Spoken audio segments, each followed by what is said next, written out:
Hello, everybody. Welcome in. My draw, welcome in. Leo, 3 a.m. at night, 3 a.m. in Denmark. Yeah, well, thanks for joining. Hopefully, it's not like a like insomnia thing, and you're just staying up late because you want to. Welcome in, guys.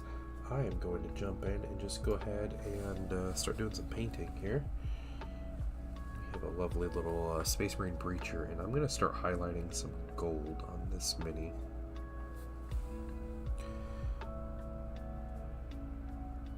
I hope you guys have had a really good weekend.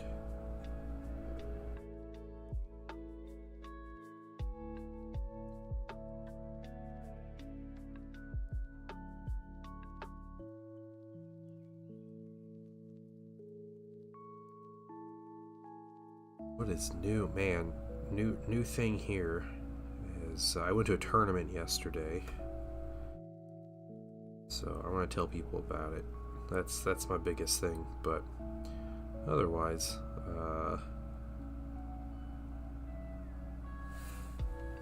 just yeah, chilling.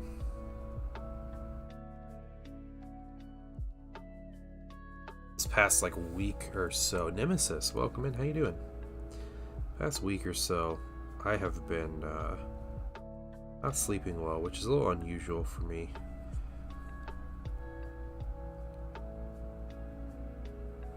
So I didn't get good sleep until last night was my first like night of decent sleep in like a week.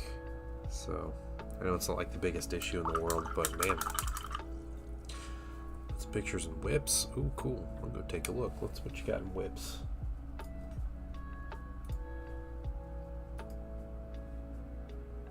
Oh, nice. Okay.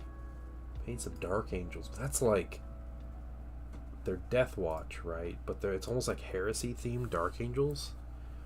Those are really cool. Yeah, the Necron Blade looks really good too. Very nice work so far.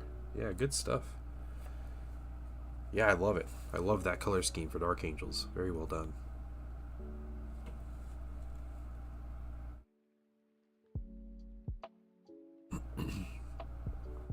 So,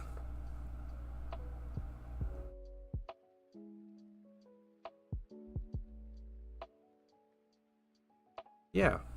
Yeah, that's my thing. Working on one redeemed now. Oh, very cool. Alright. We're nice various kits to build today. Found a few things in the Horde. What kind of stuff did you find, Deadshot? Welcome in.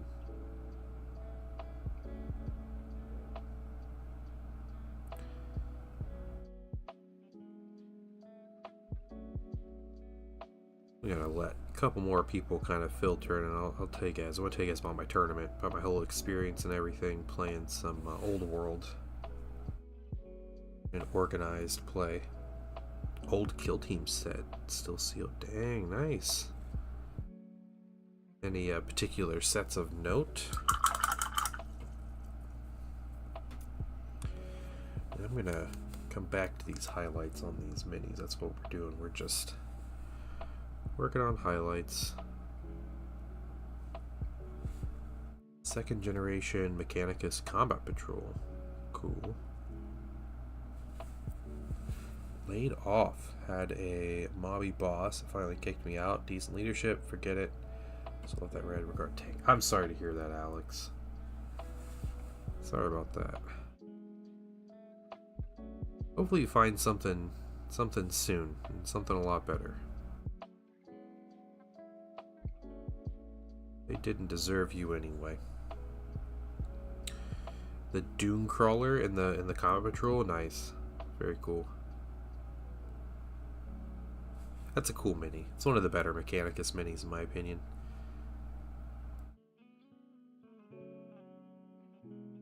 Kill Team Termination.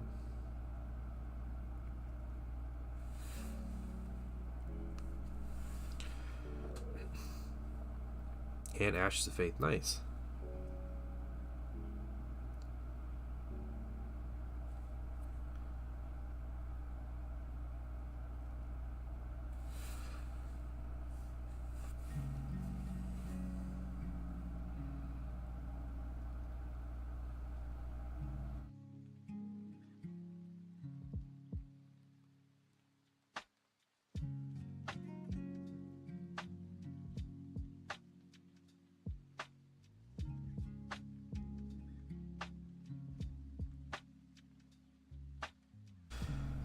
Battle for Beta Garmin campaign book. Yeah, that's a really random mix of stuff.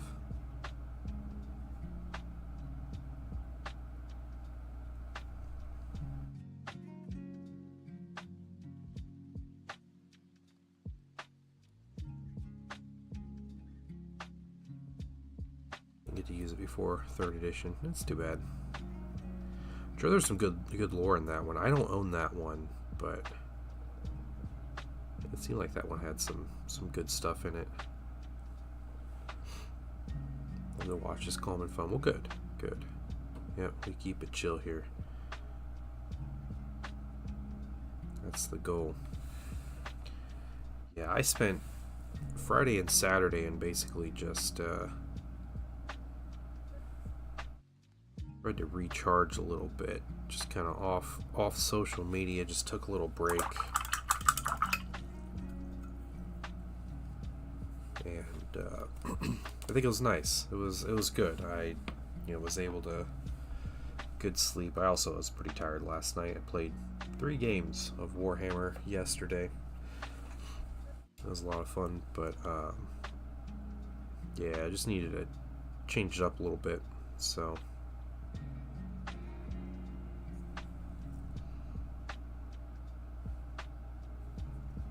Pure House models and bolt action, very cool.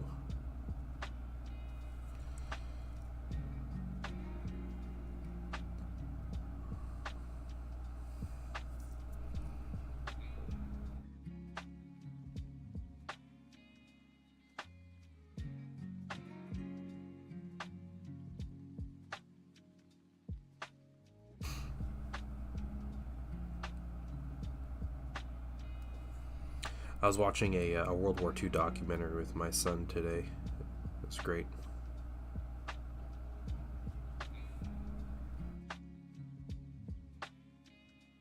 When I was growing up, you can pretty much find World War II documentaries at any time, 24/7. Live TV, but they don't quite have that. Not quite as easy to find anymore, so. But yeah, that's what YouTube is for.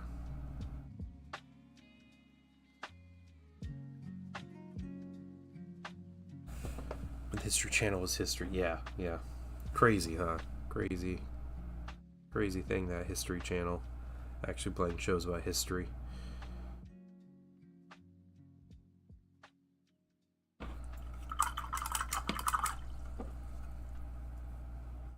Yeah, it was cool though. Yeah, we were watching. It was a History Channel special. They did 10 episodes. They ended up doing two little series about similar things, but they did the show itself, I guess, was called Battle 360, and they're all free on YouTube. You can watch every episode, no commercials or anything. But I don't think they really ran commercials, or they ran like 2 commercials for an hour-long episode. But it's a 10-part series. And there's one about the USS Enterprise in World War II, which is really cool. That's the one we're watching.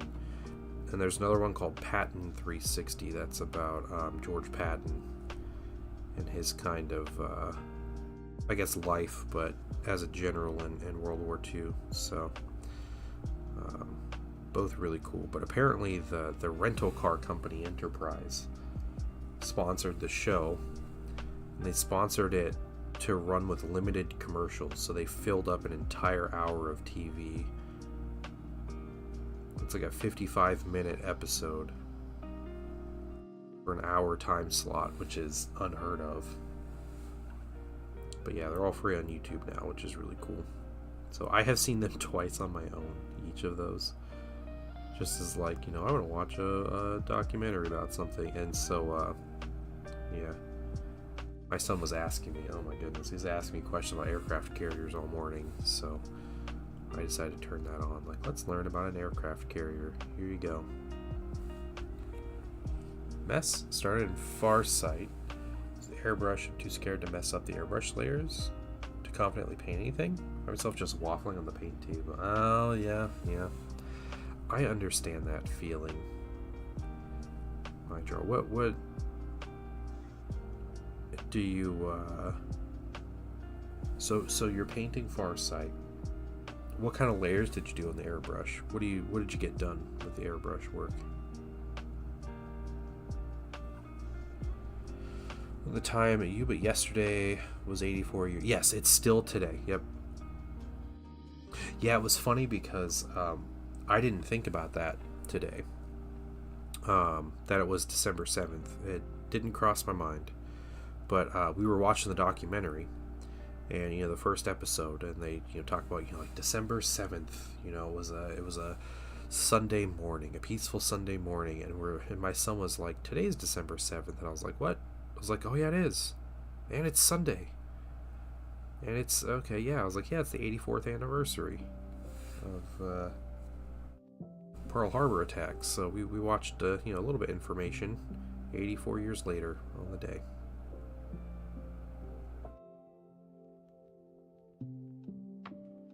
Pretty crazy how it works out.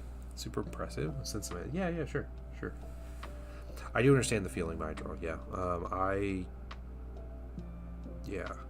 I used to be similar for a while. But yeah, when you paint you have a really nice mini, and you get some like nice gradient on the airbrush and everything, and then it's like, okay, now I have to paint the mini. It's always nerve-wracking. And Farsight's definitely a mini that you're not just trying to blast through, so.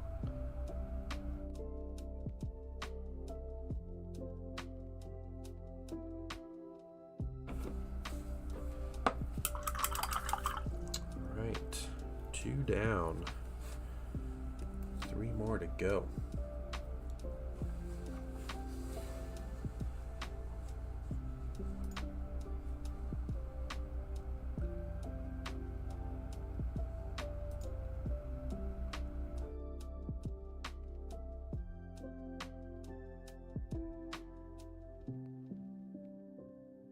Someone posted his demon Angron, or he's making Lorgar, but not Angron. He was using it's the Lion. It's Lionel Johnson's mini. That's really cool, Pato. If you're in stream, dang, really cool kit bash. Basically gave the Lion wings.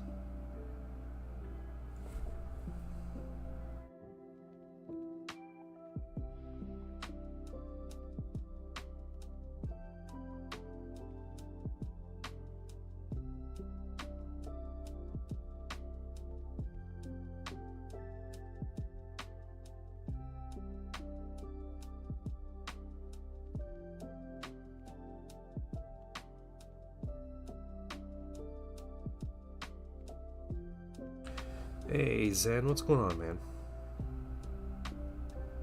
How are you doing?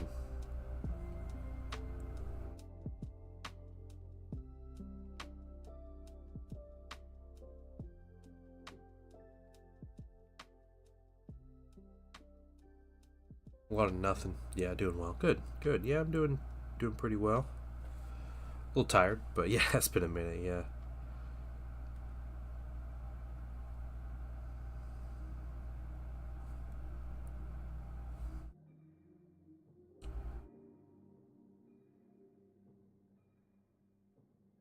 Yeah, but hey, we're back painting minis. You guys didn't want to see me play video games. I understand. Don't even know what I was gonna play.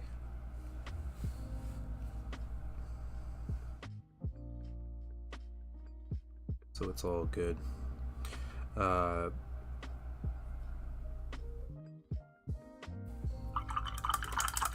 again, nothing great. Okay. You got a 1 point. Okay, 1 p.m. me. All right. Let's see. Oh yeah, that's really nice work so far, though. So clean looking.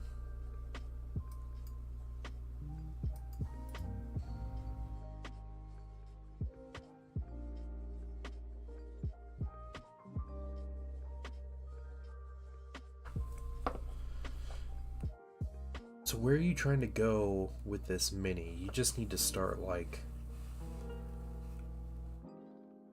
yeah, I don't know how clean you're trying to make the mini, but You know, a nice thin, like oil wash, a really thin down wash might go a long way to, giving the mini a little more depth off the white armor, but also giving you a little, once you kind of break the surface tension basically, and then you're like good to continue on painting.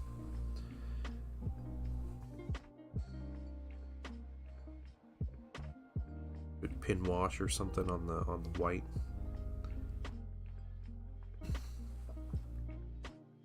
Yeah, Zan, we can work around that.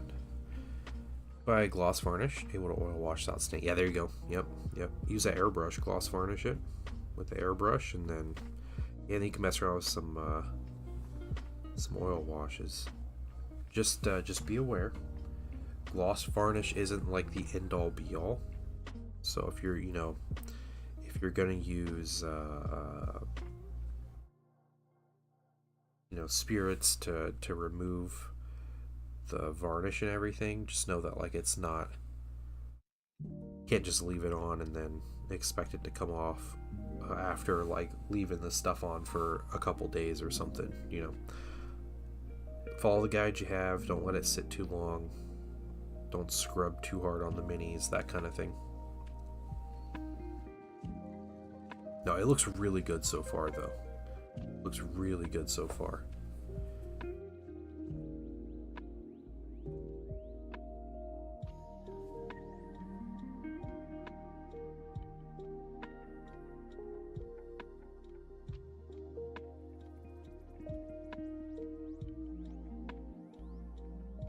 Hey, Velocity Raptor, welcome.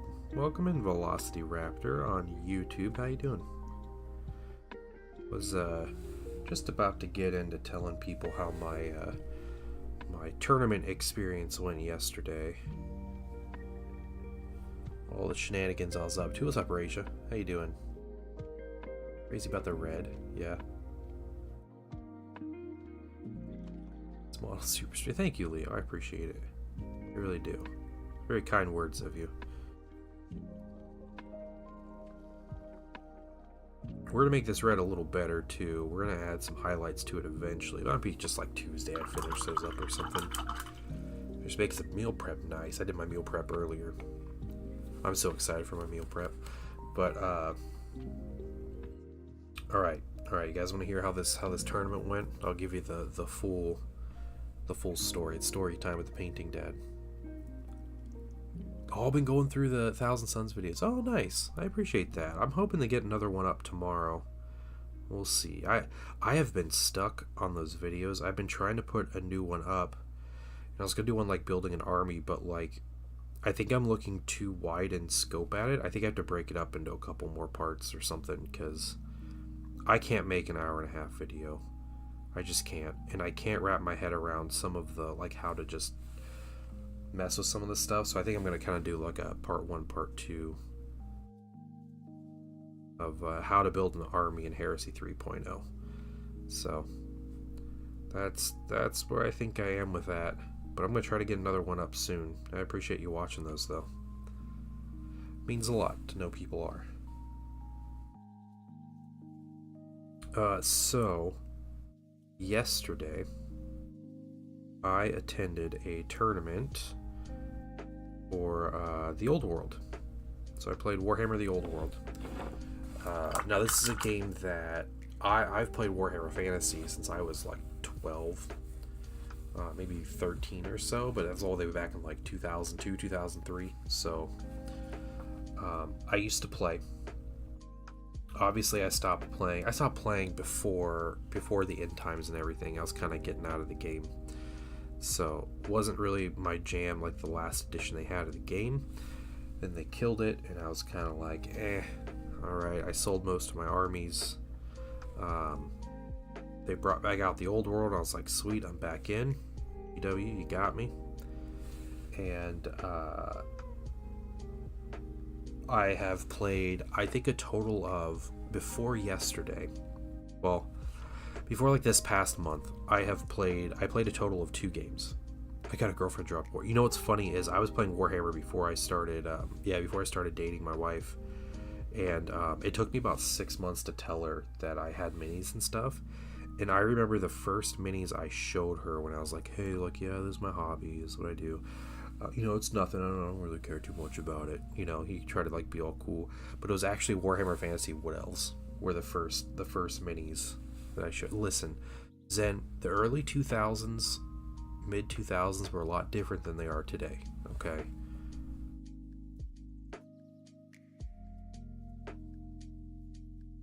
Yep. I was scared she was gonna like see my minis and be like, wow, this dude's a nerd, and then just like leave me. It was very much different cultural landscape. Yeah. And it's funny too because she's like a big like Star Wars nerd. So like it's right there, right? Your wife sold you the minis? That's great. That's hilarious. Unity is doing a paint and play day using Zone Mortals. Oh, very cool. Okay. Very cool. Yeah. Second and third Zone Mortals are a lot different. I'm excited to play some Zone Mortalis. Haven't been able to play Zone Mortalis yet, so my gaming days are few and far between because I've been just everything else has been taking up all my time, especially like this month. A lot of like family commitments and stuff. Time to time with the reference and good tips you have as a goal. Okay, oh cool, Leo, thank you. Yeah. So,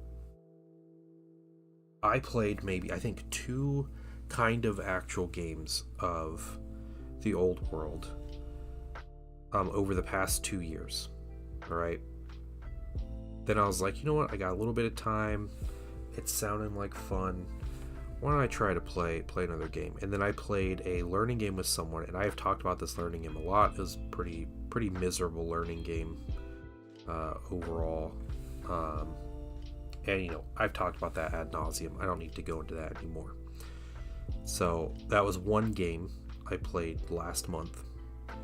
And then this past week, I got a game with someone who is also very new to the game. But we both kind of played through a game. I learned a lot about the game and everything. So it was good. We played one game. So I essentially have 2 games of the old world this year going into this tournament, and I'd say 4 games total. So I go to this tournament. I brought my list. I fretted over my army a lot. So I was really wanting just a really good army. I was wanting to play because I think what I learned with my kind of quote-unquote learning game is the people that play this game are playing with much more like serious armies. Like they're playing to win the game, and I did not understand that going into a learning game, but I think understanding that helped me kind of figure out what was what with the whole group and everything. So I brought a good list. And specifically, real quick, my list, I had a vampire count on a zombie dragon. Had a master necromancer as level 4 wizard. I had a white lord, W-I-G-H-T. Okay, W-I-G-H-T lord. It's a skeleton lord. He's my battle standard bearer, so he carried around a big flag. I had a banshee, who's a ghost lady that screams at people. 29 graveguard, which are elite skeleton warriors. I had 20 zombies. I had the painting horde was there. Yes, the painting horde was absolutely there, and I believe my Drawley and Big Papa, I know Zendral, Crucial Blue, all of them, like, you guys are there. If you were part of the painting horde, you're there. I think Rage, I remember seeing Rage's mini. And 20 zombies, 2 units of 5 wolves, dire wolves. I had a corpse cart, which is one of my favorite minis, my corpse cart. What else? I had some fell bats, which are like giant bats. I had a big terrorgeist, my big bat monster, like dragon-sized bat creature. I had Vargeists, which are like giant bulked out vampires that like have permanent wings. So pretty crazy minis there. So a lot of flying in my list, a lot of mobility, but then what I have is just like 2 solid bricks of infantry, one being zombies, and 20 zombies is pretty trash. But what you do with the zombies is you can resurrect them up to 40 models. So I spend my first like 2 turns using abilities that just bring zombies up, and I try to just fill out the ranks of the zombies. So that's how I kind of spend my my first like turn, maybe 2 turns, is doing that. And then the Graveguard, their whole role is to walk up, get charged by everything, and then not die. So they just eat every bit of attacks that they can take, and they just stay there. So yeah, and then I had all the flying stuff would like run around the flanks, and hopefully kind of like double envelopment was kind of the general plan. The Necromancer would stay in the middle with the infantry bricks. He would just stand behind him and resurrect stuff and cast some spells when he can. The Corpse Cart sits behind all the infantry, just helping them stay alive, because that's what it does. It kind of gives them like extra aura, I guess, of kind of I guess staying undead, staying present and upright. So that's kind of the plan, and then I just run around, and I have some cool abilities in my army. All of my magic has to deal with enemy leadership, so I mess with enemy leadership and then try to take advantage of that. And one of the things about undead armies in Warhammer Fantasy is they all cause fear, which means the enemy has to take leadership checks to like charge you, or they suffer modifiers to them. So and then I'm casting spells that's putting negatives on leadership and just doing crazy stuff like that. So I have plans. Rhino's hobby. I'm totally not fond of Dark Angel's red weapons. Yeah. Are these 3D printed? Yeah, 3D printed heads and shoulder pads. Yeah. No, I did not sit on these for 15 years. These are 3D prints. Yeah, the bolters and the shields are also 3D prints on these minis.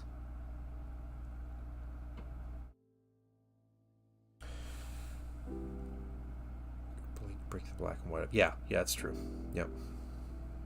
Yeah, sometimes the colors in an army just don't make sense in like the real world, right? So I had a big army, I had a plan, I kind of like mapped out what my deployment would look like, so I kind of just used the same deployment basically every battle, at least in the center, and then the outsides would kind of have some adjustment and stuff. So get there's I think 12 people there, which was a lot better turnout than I thought there would be. There were people that came from out of state, which was pretty weird. I think there were 3 people from Indiana that came all the way out to Ohio to play in a charity tournament, like a so it was pretty crazy. First guy I played was from Indiana, and he brought Beastmen, and Beastmen are like the goat people, right? And they're all like chaos and stuff. So he had some crazy things, but for the most part he had a couple infantry blocks, he had some monsters, and he kind of deployed right across from me. He had some ambush units that would come on the board later in the game from like a table edge of his choice, so I had to be aware of that. But otherwise, I kind of kept to the plan. I had more mobility than he did. My army is way faster with all my flying and stuff, so that helped me a lot. 10-foot tall super soldiers up in the battle wearing yellow and green. Yeah, that's true. That's very true. Velocity. Yeah. If who cares what their guns are painted? Space Marines, because they can take whatever they need to, right? So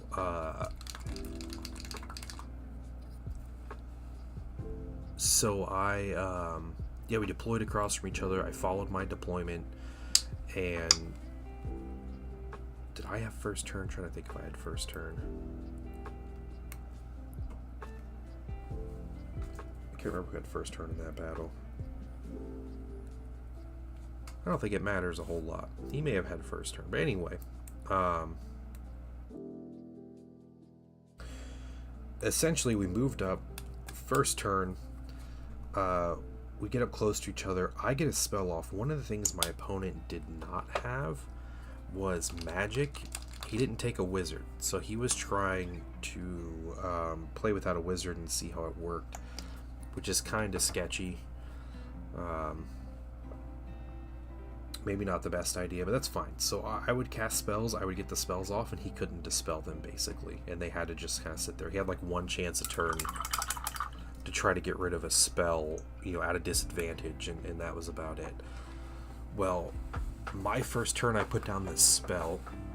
It's called Spiritual Vortex. And it's the big 5-inch template. You put it down on the board, and everything within 8 inches of that template, so it's like the 2.5 inch diameter plus the 8 inch, or radius plus the 8 inch distance, is -1 leadership. So already the little leadership bomb is starting, right?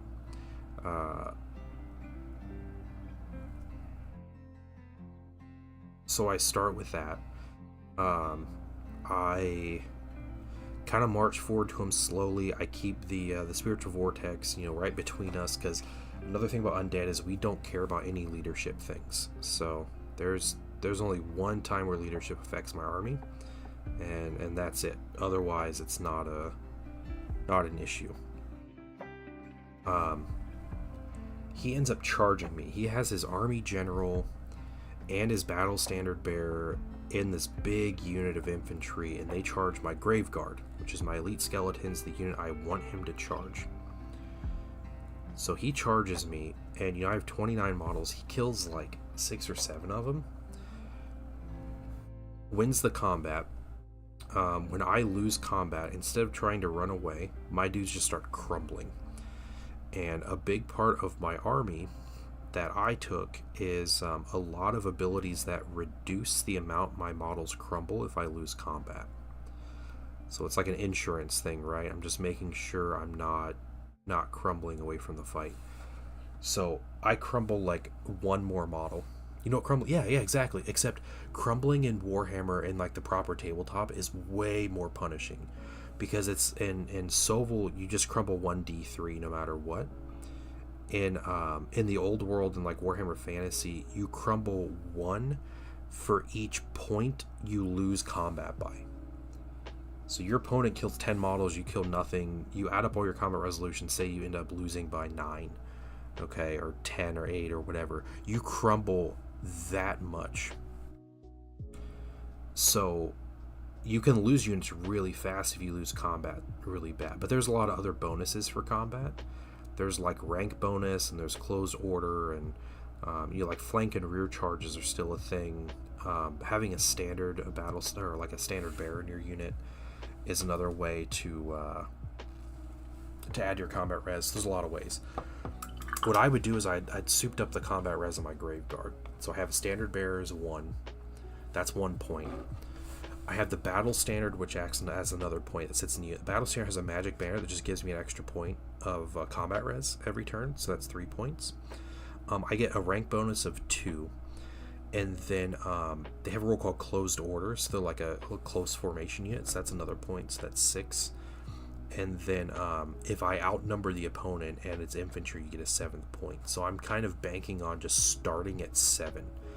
So if my opponent doesn't kill like that many minis plus their combat res too, then I win combat. And as soon as I win combat, all the minuses of leadership just start adding up on them, right? That's the point. But then if I lose combat, my battle standard bearer reduces the amount I crumble. So I'm crumbling less already by like D3. And then the corpse cart reduces the amount I crumble. And then Grave Guard naturally crumble 1 less. So I'm crumbling a lot less. Okay, anyway. Opponent charges me. He kills quite a few minis, but beastmen are best on the charge. They get a bunch of bonuses when they charge. Well, he kills a bunch. I lose like 1 or 2 from crumbling. And then on the start of my turn, I resurrect the unit back to full.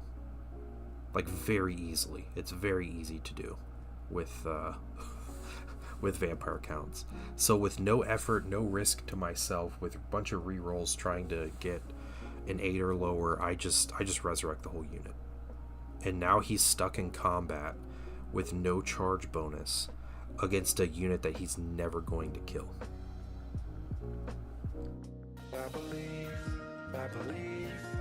Hey Blue, thank you for the subscription, man. 27 months. Welcome in, dude. How you doing this evening? Guys, you missed out. You voted on painting, and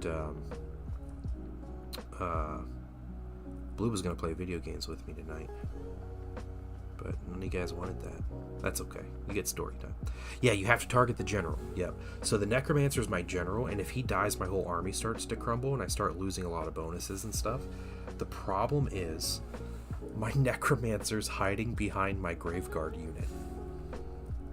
So you have to get through the Graveguard or get around my formation to get to my general. That's the thing. And okay, Guardian, welcome in. Welcome in. So, and Zen, I'm going to tell you, it's so much worse than Necrons. To put this in perspective, my zombies, alright? I can raise zombies from the dead. It's part of the army ability, alright? Why charging a unit without a plan is fault? Yep, exactly. Yeah, you gotta flank, yeah. So, it is one with movement. It definitely is, and that's kind of that was my plan. Was a lot of movement, a lot of flying stuff, and then just some solid bricks. So my zombies start at 20 models. They can be raised past their starting unit size. No other unit in my army can do that. So zombies are good, like, you know, you just get a bunch of them. They max out at 40 though. I can't have more than 40 zombies. So so my first turn, I have 3 uses of my like resurrect ability. It's called Invocation of Nehek. Alright, so turn 1, what you do is you use that opportunity. It's a free ability, doesn't cost anything, there's no risk to it. But you use that, you just raise the zombies up to full. So my average with my 2 characters that can do this 3 times between them is raising 15.5 zombies on average, getting the ability off. I think one turn I got 16. I don't think I got it's pretty, like, there's not a lot of sway between those numbers. It's between like 12 and 18 or something. But like, you raise 16 zombies in one turn just to start your game. So I pretty much have a unit of 40 zombies going into any engagement, and the opponent can't stop it. There's nothing like that. And I raise my Graveguard just as fast as I raise zombies. I just can't bring them past their starting unit size. But if you start with a big brick of them, it works really well because you just keep the brick alive. You know, it can't crumble fast enough. So anyway, dude charges me. He bounces. He still wins the combat, so we get stuck in combat. And I end up getting a flank charge on him. I charge some of his monsters. I charge my big vampire count zombie dragon into his big monster. It's a dragon ogre Shaggoth, is what it's called. That's what he has. It's a really cool looking monster. But I charge that with the vampire. They fight each other. They do a little bit of damage to each other. My vampire wasn't great. That was definitely a drawing board kind of thing. He never died, but he never did ton of work. So I flank charge him, I beat his unit, they fall back in good order with a bunch of like leadership shenanigans, and I catch him with a couple of my units. My Graveguard don't catch him, which really sucked.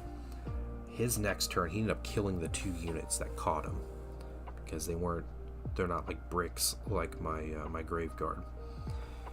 My Lord also got charged by a different big monster unit, or my vampire account on Dragon did. He ended up winning that combat and made both the units run away. After he killed my units that pursued him into his infantry, he charged back into my grave guard. He didn't have a choice, but he charged back into my grave guard. It was the same thing until I got a different flank charge on him. It was the last turn of the game. I charged him with my big Terrorgeist, my big bat monster in his flank. Did enough damage, caused them to fully like break and run away, and then I caught him and cut all of them down. So in one combat that I won, I killed his general, his battle standard bearer, and his like biggest brick of infantry, all at once, which was a pretty big deal. And that's basically what got me the win. I got so many points out of that. It gave me like a pretty healthy win in that first game. He killed a lot of like my little like periphery units, but otherwise, like I was pretty set in the win. It ended up being they had like a score system. It ended up being an 8-2 victory. Victors in Warhammer Fantasy Battle, it's how you points you kill. So a regiment's worth 100 points. You kill it, you get 100 points. There's some modifiers to that. So if you kill the general, the enemy's general, you get an extra 100 points. Every banner, so if a unit or regiment has a standard bearer, if you kill that unit, or if you just make them break from combat, you take their banner, and you get 50 points from a normal banner. You get 100 points for their army's battle standard bearer. I don't remember if there's any other things, but those are the things I remember. And then the way this tournament scored it was your difference in points that you killed determined the amount of like tournament points you got out of a possible 10. So I got 8 points my first game.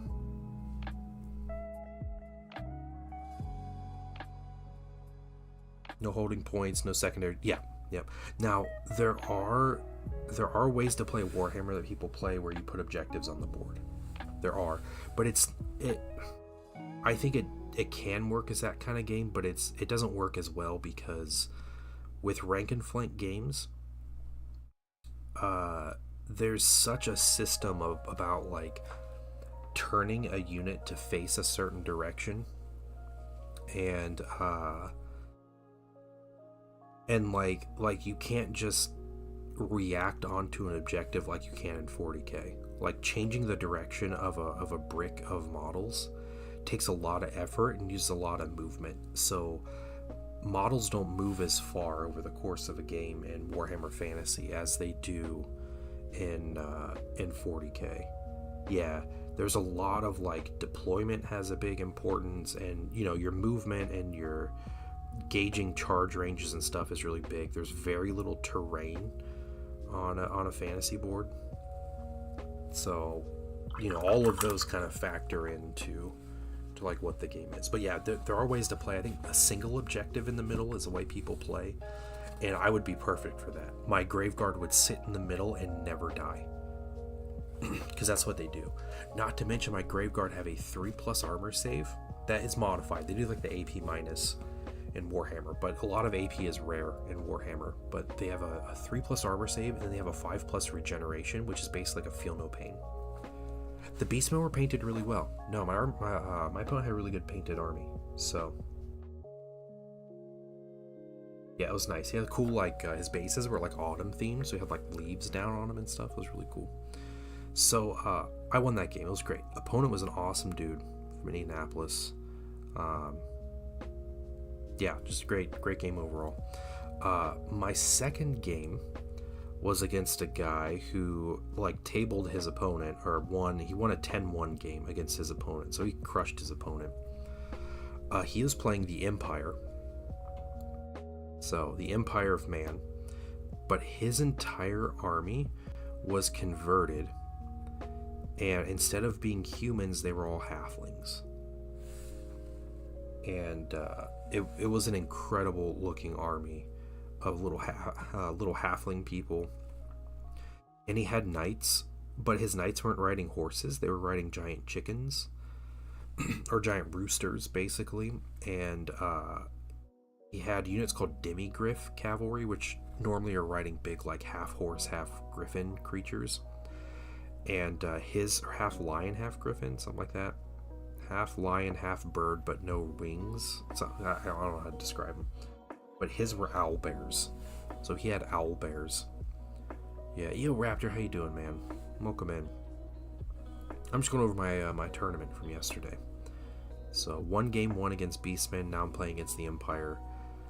It's all converted and stuff. It was a really cool army. So the guy I was playing, I obviously know he was really good. Like, he just crushed his first opponent. And I found out that he's like the big dude at his local area, and he's also from Indianapolis.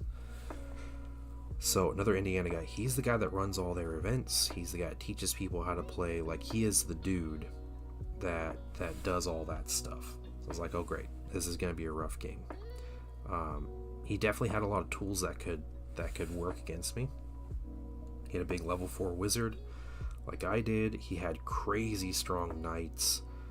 Two units of. He had the monster knights on the owlbears, and he had his like regular knight unit. They had a bunch of magic resistance, so casting spells on them to mess with their leadership was going to be difficult. He had a cannon. He had a steam tank, which is pretty cool. But some really cool stuff. Slowly waking up. Yeah, it's time, isn't it? Another Monday for EO.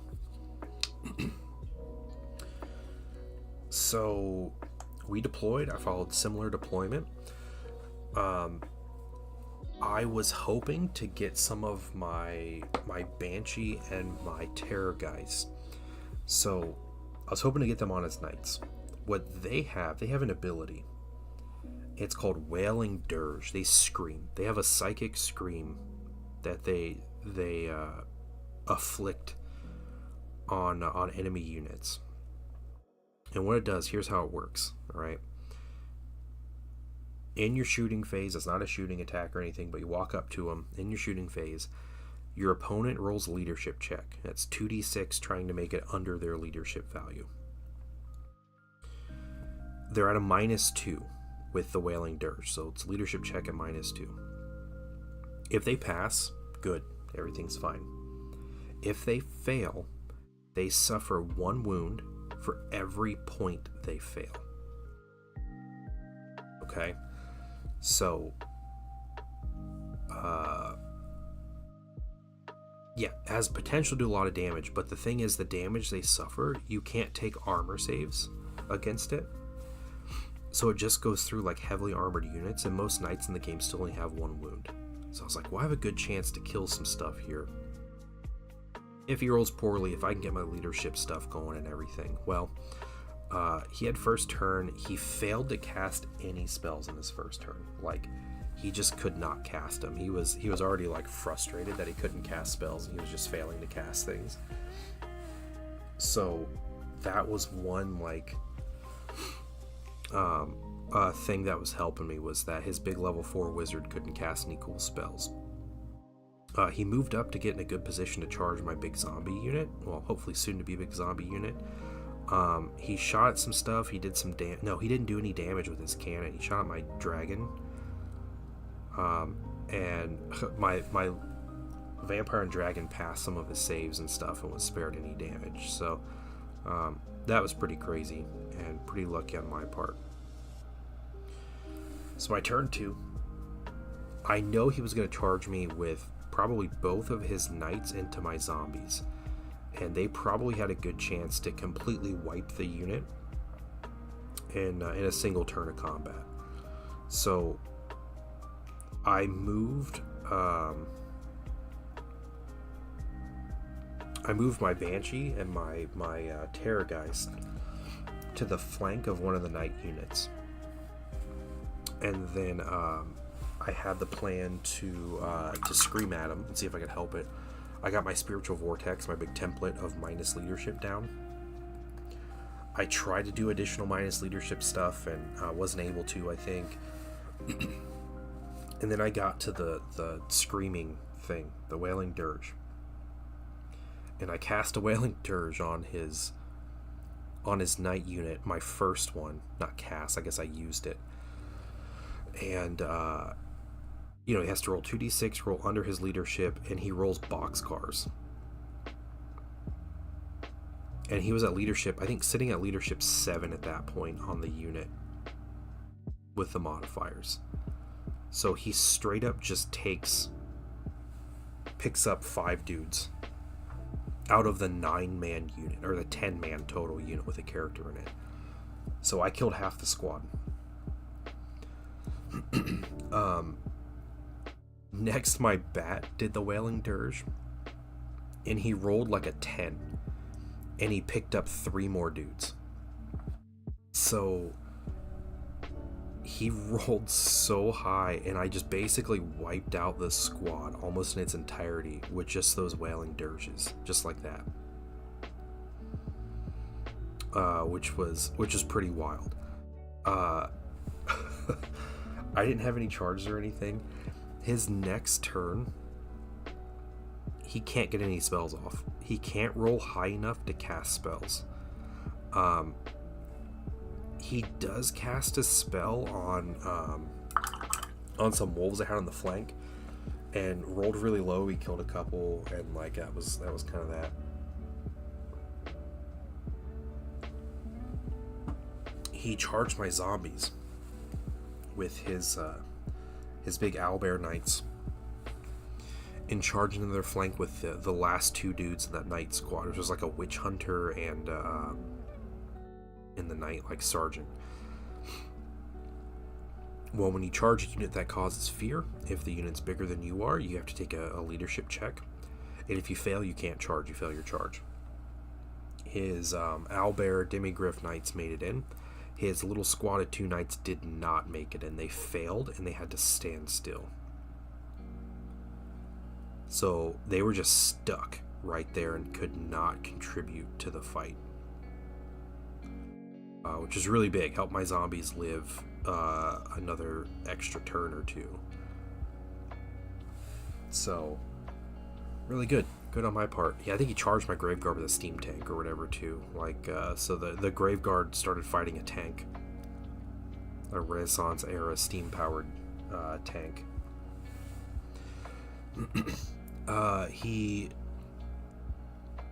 kills himself on some flanks, I think. He started charging things on the flanks, but in general, my dice were insane.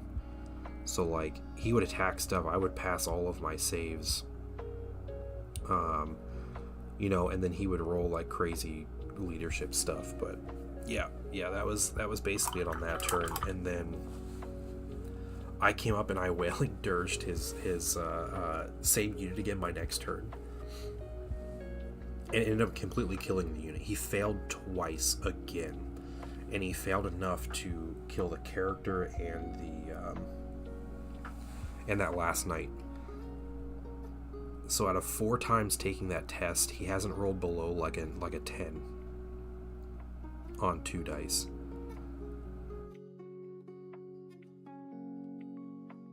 Which is really funny. However, that dude was really outplaying me. Like, you could tell, I could tell he knew the rules a lot better than I did, and he'd been playing this game a lot, so he was making all the right moves, he's doing all the right things. It's just he didn't get a spell. Oh my gosh, why is my throat so dry?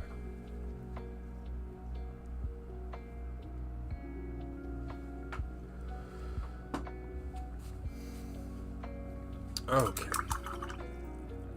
That dude didn't get like a real spell to go off until like turn 3 of the game. Which is really bad, especially when he has like a level 4 wizard that should be, one of the best spellcasters that you can find. So that was unlucky. The Wailing Dirges. He ended up killing my zombies, and there was like a weird. He was getting frustrated, but he was super cool about it, though. The guy was really nice. He had every right to be frustrated about it. So Couple moments of yelling, you know, the usual.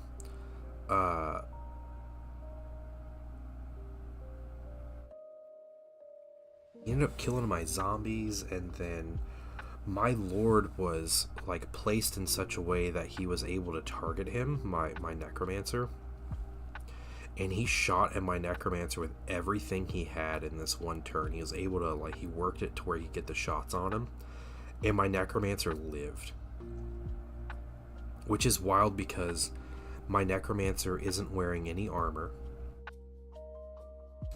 He has no defenses whatsoever. He's just like a little, like, toughness 4, 3 wound, no armor save dude. And this guy could not kill my necromancer. With throwing spells at him. He shot a cannon at the guy. He was shooting him with a war wagon, was something he had, which is like a cart with a bunch of dudes on top. Yeah. He ended up charging my necromancer with said war wagon, which then proceeded not to kill my necromancer once again after it charged him. It ended up killing him in the preceding, or the following, like, combat phase. But that was kind of the end of the game. So that dude outplayed me really hard, but it wasn't enough to get past a draw, so we tied the game. Oh, and the last turn of the game, my Terrorgeist came and screamed at his wizard, his level 4 wizard's big 200-point wizard, and he rolled boxcars again, and it killed his wizard. And I also screamed at his big owlbear cavalry and killed all of them except his actual army general that was with the unit. So I don't think he passed a single leadership check from that scream the whole game. It was just non-stop, like him rolling boxcars, I think 3 times. It was a 2,000 point game. Yep.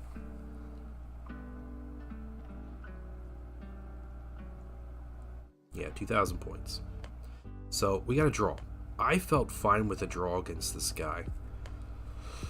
And I basically felt like, you know, I got a draw against him, so I need to beat my last opponent, basically, if I wanted a chance at doing something. And at that point,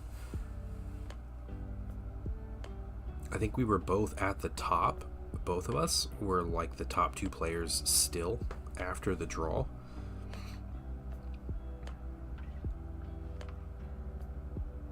So I was totally cool with that, you know. But again, guy was super cool. Great opponent. Everything was awesome. He was obviously frustrated, but not in like a weird way. So it worked out just fine. So my third opponent was actually a local guy who was playing Bretonnia. And Bretonnia are like the French knight faction. So France and England mythologies smashed together and turned up to 11.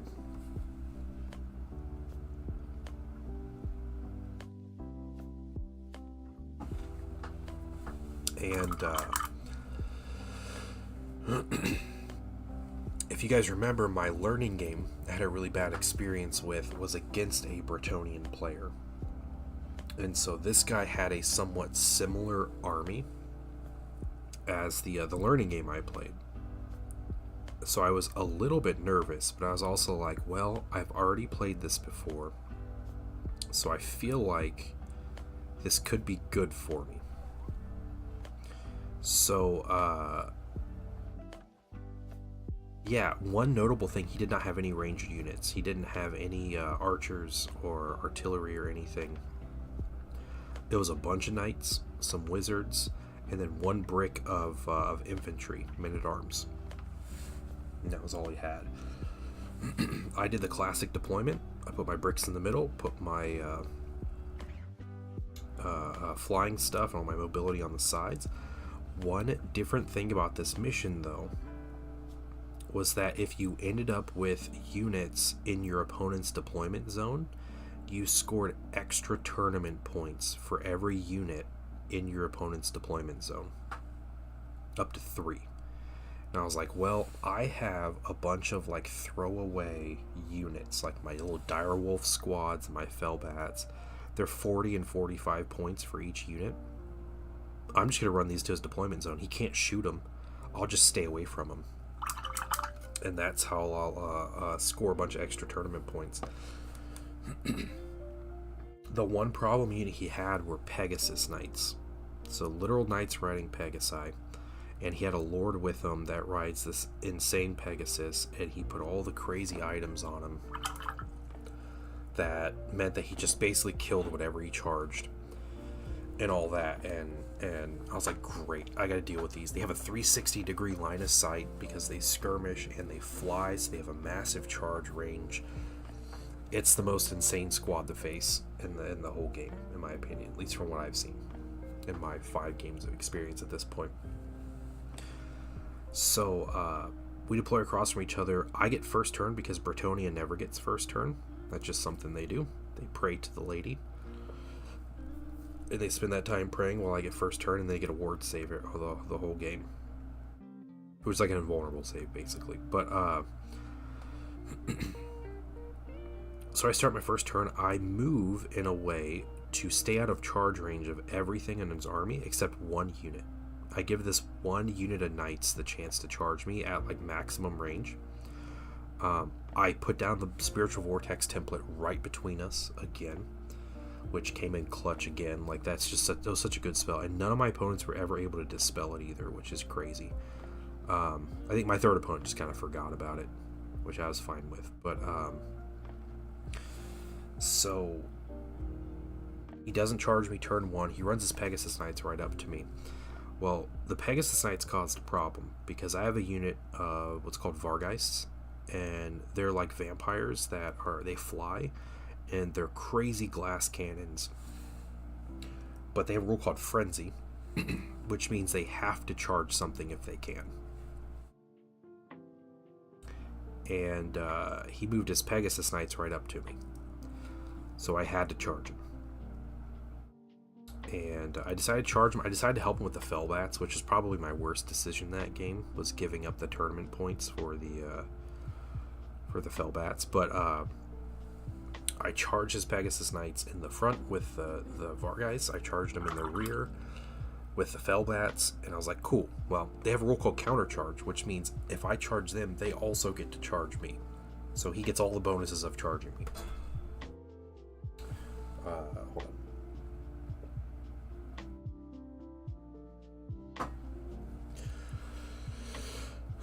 So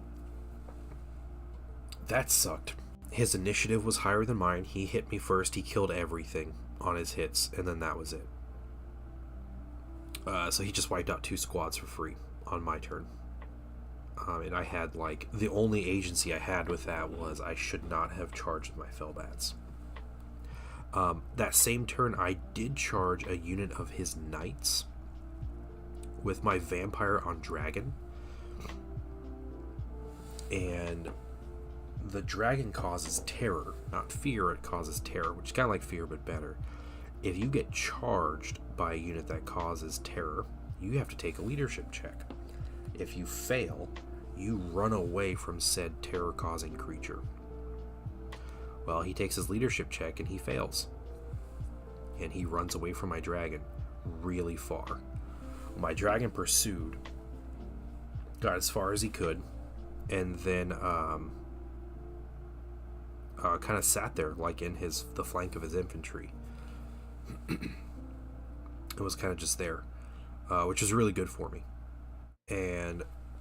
But then he killed my good stuff. So those 2 units. Yeah, my undead are immune to fear effects. Yeah, they are immune to all psychology. They can't break from combat. Yeah, all that stuff. Yeah. So he had a choice then, and he made a really bad choice.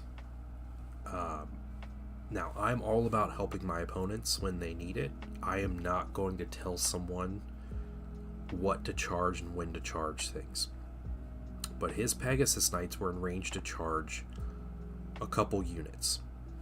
One of those units was the flank of my Graveguard, which, my indestructible Graveguard unit. The other thing he could have charged was the rear flank of my Lord on my Vampire Lord on my Dragon. He should have charged the Dragon. He would have killed it before I got to do anything. I wouldn't have been able to swing. His Lord was on a Pegasus and cost as many points as my Vampire did. He had so many magic items on him that was made to kill dragons. And he decided to charge my Graveguard, probably thinking that he could crumble a unit of infantry and just continue down my lines. Well, he charged my Graveguard in the flank, and he killed, I think, 3 of them. With this monstrous squad, he killed 3 Graveguard on the charge. I didn't do anything back, but I crumbled like 2. And then I was there. And then I resurrected all of them, and the dude was stuck in combat with me. He couldn't do anything about it. So at that point, Dragon Lord was free to go. I baited him into charging zombies, and he tried to charge him with a unit of knights, and he failed his leadership check and was stuck there. This is something I didn't think happened this much, but apparently it's happening a lot. But it was that little spiritual vortex I put down that was subtracting leadership on everything. It was affecting all of it. So he tried and failed to charge my zombies with knights. So what I did with my zombies was my next turn, I moved them. I was out of charge range, so I just moved them as far as I could right up in front of his knights. So when he then charged me the next turn, he didn't get bonuses for using lance. You have to have space to gear up your charge, get up to speed and everything. So he didn't get any charge bonuses for charging me in a 1-inch charge. I got to use my dragon's flame breath. It's pestilent breath on his little man-at-arms unit. I killed his level 4 wizard who was out in the open. My terror guys charged and killed it. Both my wolf squads moved to the back of his deployment, and his Pegasus Knight unit was stuck on my Graveguard. The second round of combat with those Pegasus Knights, he ended up killing, I think, 1 Graveguard. I killed 2 of his Pegasus Knights and won the combat. And he had to fall back with his unit, which was good for me, but also I kind of would have been fine if they stuck there. But I decided instead of charging that Lord, I charged some other stuff. I charged the infantry unit and killed them. By the end of the game, I ended up losing my corpse card. He actually got knights around to the back of my army. In the last turn of the game, he charged my corpse card and destroyed it. But otherwise, that was about all that died. I killed, men-at-arms. I killed half his Pegasus Knights. I killed 2 units of knights. All said and done. And his big wizard. And he just killed the 3 units, my corpse cart and my Fellbats and my Vargeist.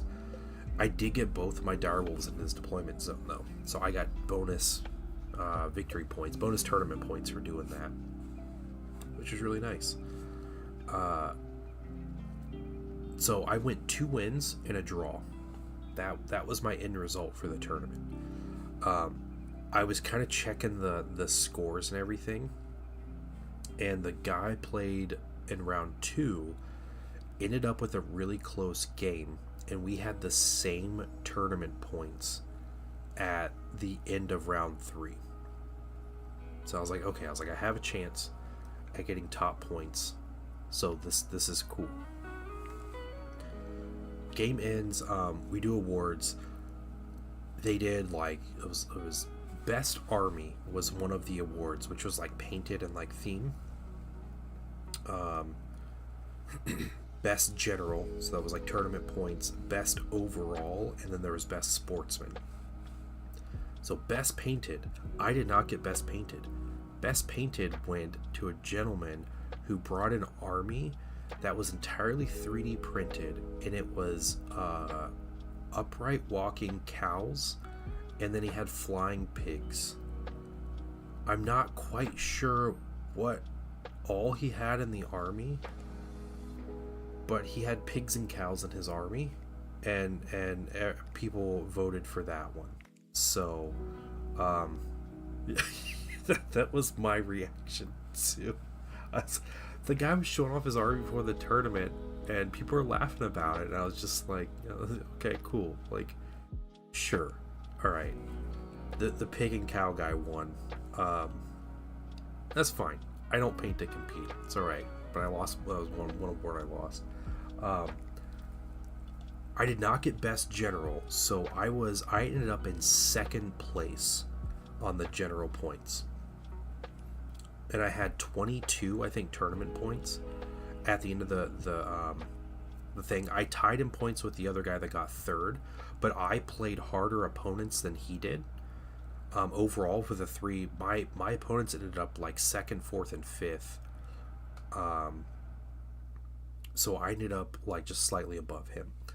The first place guy lost his first game. He got 2 points in his first game. He got crushed his first game. Then he got a 10-point win in his second game and a 12-point win in his third game to get 24 tournament points. He's submarined. That guy, the guy that won best general, if you guys remember me telling you about my learning game, how there was another learning game going on where the guy brought a bunch of dragons and like crushed his opponent with this like monster list. It was that guy playing that list, playing his like monster list to like crush people. So he submarined. The dude submarined. He lost his first game and then won his next 2 games so handedly that he won the whole tournament. So that guy got best general. So best sportsman comes around. I won best sportsman. Cool. It's funny because I was thinking, like, if I'm gonna try to actually win games, just that one guy.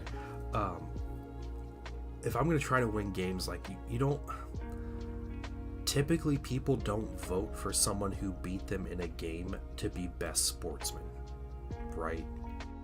That's normally how it goes, I guess.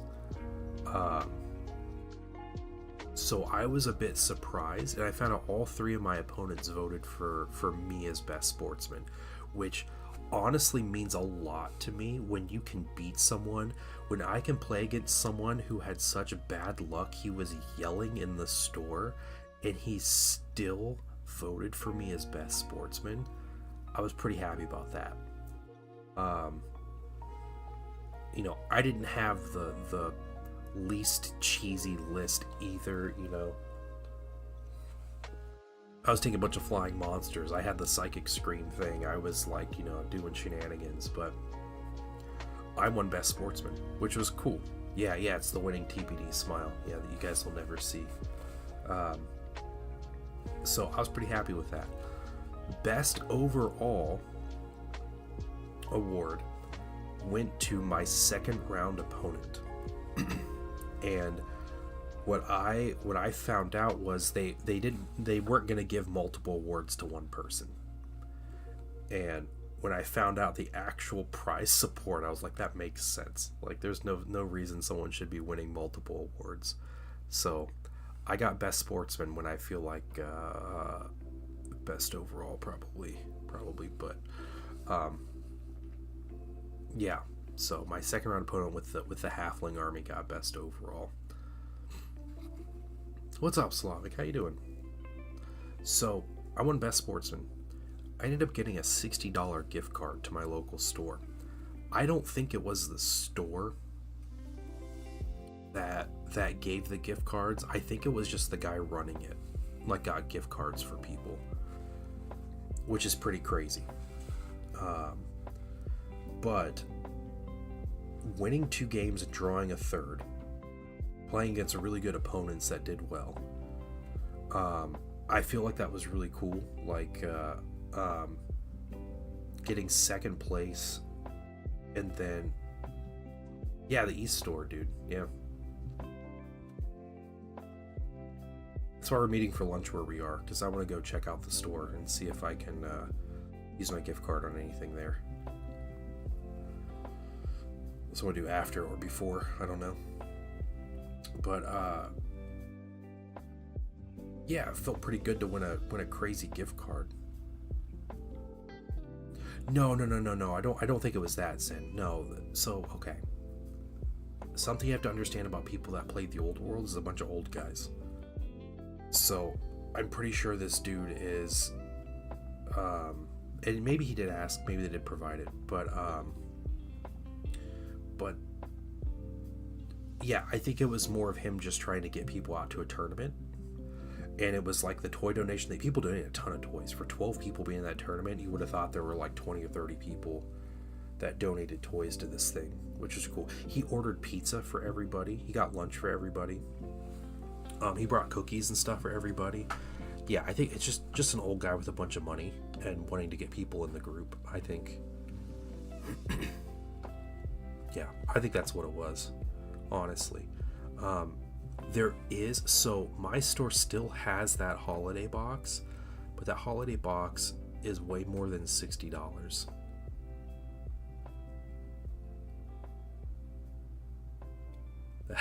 That's my thing, Slovak. Yeah, it's I thought about it, but I already also have Blood Knights. I don't want more Blood Knights. I have my unit of 10 Blood Knights, so now that dragon does look really nice though. Overall though, I would say that I had way more fun than I thought I would. And I had a lot more fun than I would have expected, I guess, after that weird learning game that I played. I think just understanding the kind of attitude of the community, like how people game. Yeah, that dude was totally metagaming. The guy played the list, but the guy that won Best General. I wanted to play that guy though, Blue. I knew I had a list that could do well against him, and I think if I would have played him, I think I would have done well. I think I might challenge that guy to a game and see if he wants to play using those lists. I might do that. Because, yeah, he lost his first game. He got completely smashed his first game. And then he played against 2 new players, is what happened. Which I'm a newer player too, but still. Like, because he's Submarine Dude. He went to the bottom of the I don't know, food chain and just started beating up, clubbing baby seals or whatever. Is what happens. So yeah, Slovak, yeah, I have 10 Blood Knights. I will never need more than 10 Blood Knights for my vampire accounts. Those things took me a long time to paint too, and I'm not about to paint another unit of them. Yeah, if I had anything other than Blood Knights, I'd probably be interested in getting it. Yeah, my draw all the time, man. All the time. But yeah, my opponents are really cool. I played 2 guys from Indianapolis, and they were all about like trying to get me to go out to Indianapolis to play. They said they do a tournament every other month out there, and the guy there actually runs the Old World tournament for Adepticon. So he's like the TO for Adepticon tournaments. He meted the tournament with the list and the brackets. Yeah. No, man, submarining is a real thing. It's a real thing with these games. So, it is what it is. I'm happy, though. I mean, I got a cool gift card. I played 3 really good games against really good people. And they were all, like challenging games. I think that 3rd game playing against the guy, he was a little newer also. He said he's a little green to the game, but he'd been doing well anyway. Yeah, hey, Blue, and that's the thing though. Like, if that's the community's like attitude toward the game, that's the game they play. It's the game they play, And like playing that learning game, like I was obviously upset about it, but it's more like I didn't know how people played. If that dude goes to Adepticon and wins some crazy tournament with that, The yeah. Well, it's not so much the problem with the submarine. It's the problem. I don't think he did it on purpose either. You're getting dark water. Apparently, I don't know what's going on, man. I'm just like parched. I think the issue, the way you solve that is you play more rounds in a tournament. So I used to play a lot of Star Wars Armada, and Star Wars Armada had the same thing. A 3-round tournament was the minimum. 5 rounds is where you really see the winner. Oh, dark. Oh, duh. Yeah. Oh my gosh. Sorry. No, I'm probably not getting the Worm Request game. It does look cool. The minis look good. Yeah. So it's hard to determine a winner in anything with just a 3-round tournament, because you end up with weird situations like that, like fluke games, people dropping, and it affects the score in like a major way. Yeah, to really determine something, you need, like, I think 5 rounds is a way to do it with that, like, Swiss style tournament. But playing 4 rounds and then doing a top 2 or top 4 is probably the best way to do it. But I mean, it is what it is, you know. Obviously, the guy, he can lose. His list isn't the end all be all because he got crushed his first game. So I wonder, who did he play? Hold on, I gotta look this up. We're gonna look this up. It was on. He ran it through like Best Coast pairings or whatever, so I was able to track things as they were happening. Okay, pairings. What was this guy's name? I don't remember his name. He played against that guy. How did that guy place? Okay, so his first round opponent placed 4th.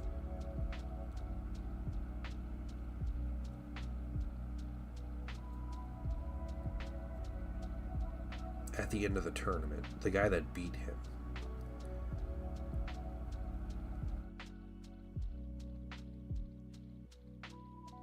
Okay, I get it now. All right, yeah. So that's essentially what happened. Was 4th out of 12th. Yeah, 12. Not a big tournament, but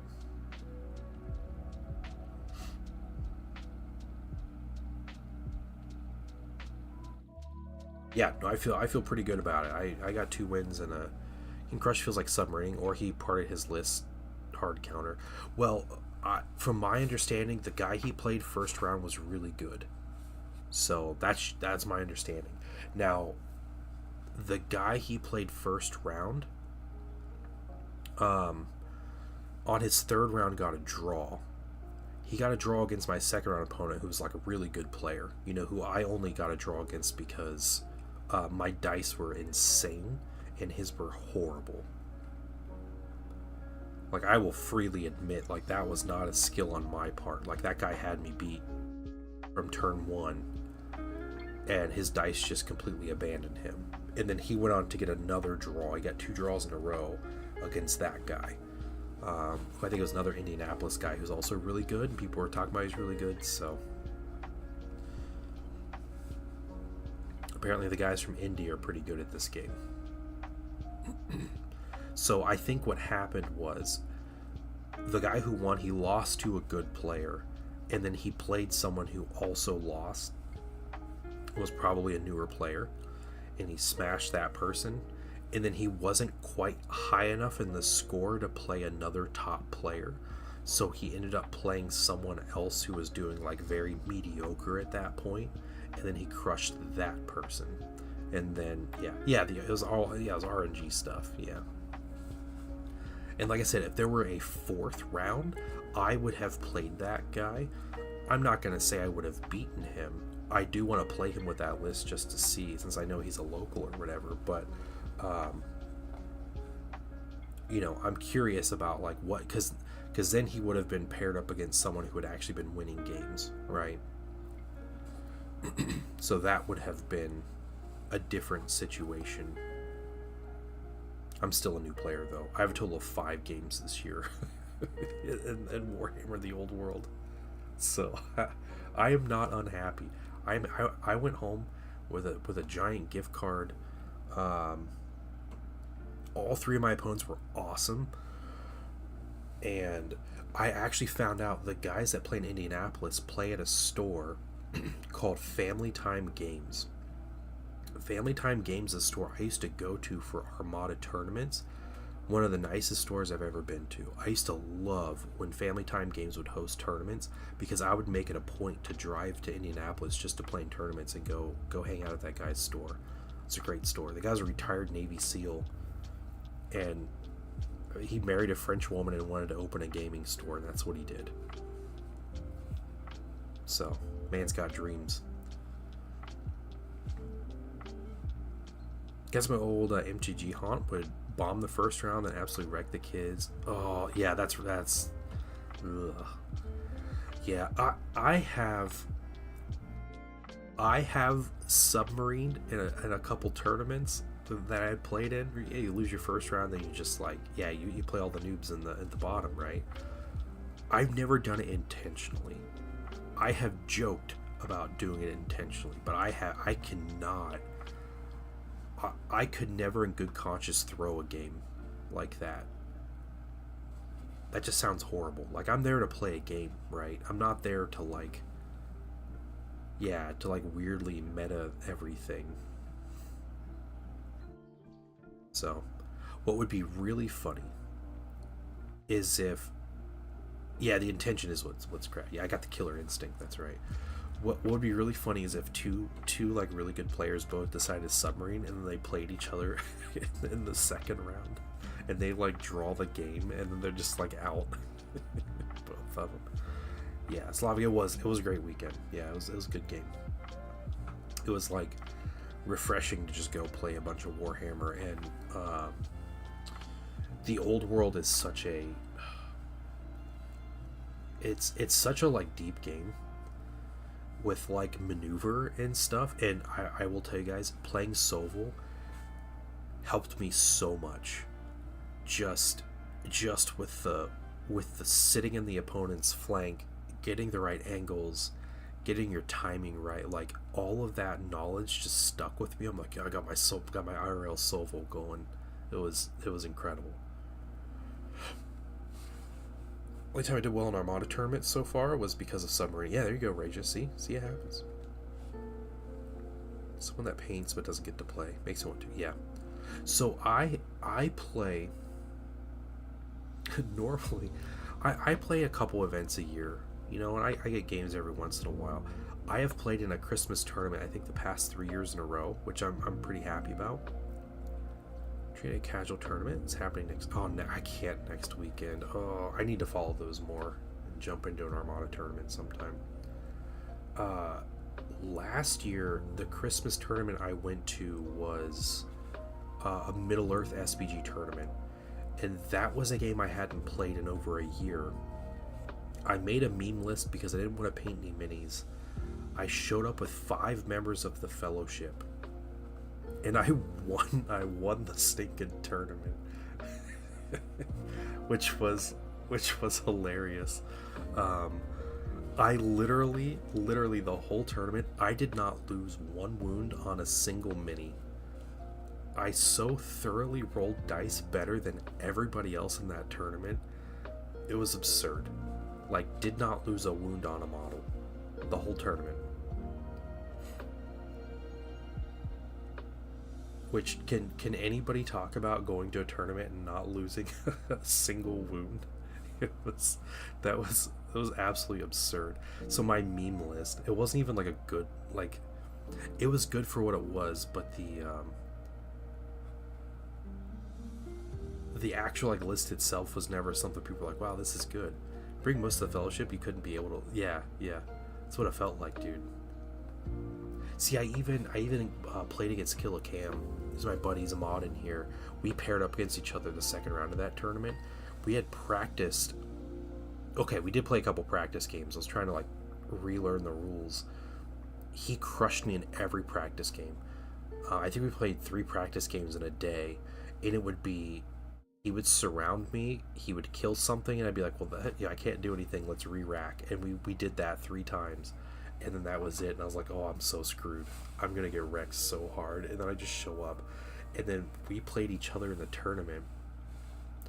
And I had Legolas, who was doing nothing in our practice games, was killing 2 and 3 models every turn with his bow. And my buddy's like, Cam is like, I have to charge you. I can't sit back and just like try to shoot you. I have to charge you. So he charges me, and I just slaughter everything. It was insane. Even Sam was killing things, which is great. It's always great when you see you know, he's killing things with his frying pan and stuff. Yeah, Raja. I don't know, man. I had to get a couple games in first. It's been a minute since I've played Armada. But yeah, didn't get the full event win. I didn't lose a game yesterday, and I won Best Sportsman, which winning games and still getting Best Sportsman was like cherry on top. I think of all of the awards I got, I'm probably most proud to get Best Sportsman after how I did in the games. Yeah, all my opponents were incredible, and that's when you're like, you know, you can get better at a game, you know, but like people recognizing you being a nice person and like having a good time playing a game against you, like that's the real win in life, right? It's the friends we made along the way.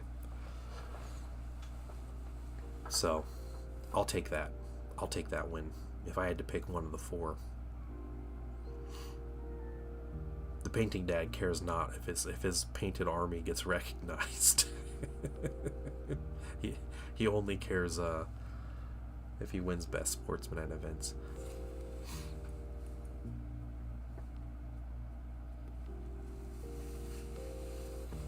Oh man. Well, you guys, I think I'm going to call the stream. I think I'm going to go refill my water.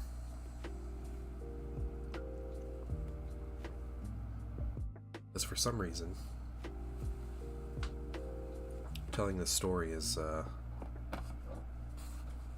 making me parched. Lost by 80% of my Armada. Yeah, Armada's a crazy game to get your head around, though. It is. It's fun, though. Yeah, thanks, guys, for hanging out with me. Yeah, thanks for chilling. This was a nice stream. I was glad I got to share some stories with you guys. I'll be back on Tuesday. I think we just finished these guys up on Tuesday. We just paint a couple little highlights on them and get all that the metallics on the red. It'll take a while, but we'll do that on Tuesday. Go back to semi basics. Just do more simple. That's a good idea. Yeah. Very cool. Yeah, I know. That does sound like fun. I was having fun watching you guys. It was a couple weeks ago playing Played Up. Yeah, it's a good time. All right. Great to see you guys. You guys have a wonderful evening, and I'll be back on Tuesday for some regularly scheduled streaming. But until then, you guys have a wonderful Monday. Have a great week. I'll see you on Tuesday. Bye, everybody.